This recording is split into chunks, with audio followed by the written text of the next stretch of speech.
तो अब हमने देखना है कि rules for finding potential difference. तो उसका फर्स्ट रूल ये है कि if the resistor R is traversed in the direction of the current I, the change in potential is minus I R and in opposite direction it is plus I R. अगर हमने register को change कर दिया current की direction में, तो जो potential में जो चेंज आएगा वो माइनस आई आर होगा, और अगर ऑपोजिट डायरेक्शन होगी तो वो प्लस आई आर होगा। सेकंड केस हमारे पास क्या है, सेकंड रूल हमारे पास ये है कि the EMF of the battery is taken as positive if the battery is traversed from negative to positive and vice versa. अगर बैटरी को नेगेटिव से पॉजिटिव पे ट्रावर्स कर दिया, उसको चेंज कर दिया उसकी पोलैरिटी को, तो हमारे पास उसकी जो ईएमएफ होगी उसको हम पॉजिटिव लेंगे, और इसी तरह अगर पॉजिटिव से नेगेटिव पे कर दिया तो हम उसकी पोलैरिटी को नेगेटिव लेंगे।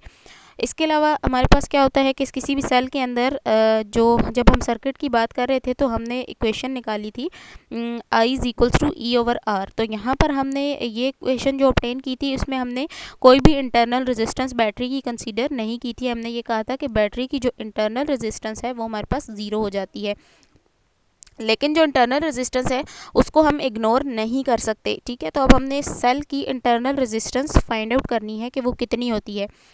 तो जो इंटरनल रेजिस्टेंस है उसको हम इग्नोर नहीं करेंगे, बल्कि हम कहते हैं कि अगर स्मॉल आर इंटरनल रेजिस्टेंस है किसी भी बैटरी की, तो हमने एक सर्किट कंसीडर कर लिया, ये सर्किट एक कंसीडर किया और उसमें एक रजिस्टर लगा हुआ है, और ये स्मॉल आर जो है यहाँ पर ये हमने एक बैटरी की इंटरनल रेजिस्टेंस ले ली। तो अगर हम पॉइंट बी से स्टार्ट करते हैं और पॉइंट बी से स्टार्ट करके हम क्लॉकवाइज जाना शुरू करते हैं, ठीक है, तो then by the loop rule के अकॉर्डिंग हमारे पास क्या होगा, V B V B plus E minus I R minus I small R equal to V B. इधर से शुरू करके हमने इसी पे वापस आ जाना है। वी बी से कैंसिल हो गया, यहाँ से E is equals to this one आ गया। अब यहाँ से हमने आई की वैल्यू निकाली तो वो आ गई E divided by small R plus capital R. In writing this equation, we have traversed small r and capital R in the direction of the current, and we have traversed the battery from negative to positive. It should be noted that the same equation will be obtained if we go around the circuit anti-clockwise. अगर हम anti clockwise move करेंगे तो भी हमारे पास जो equation होगी वो same equation आएगी।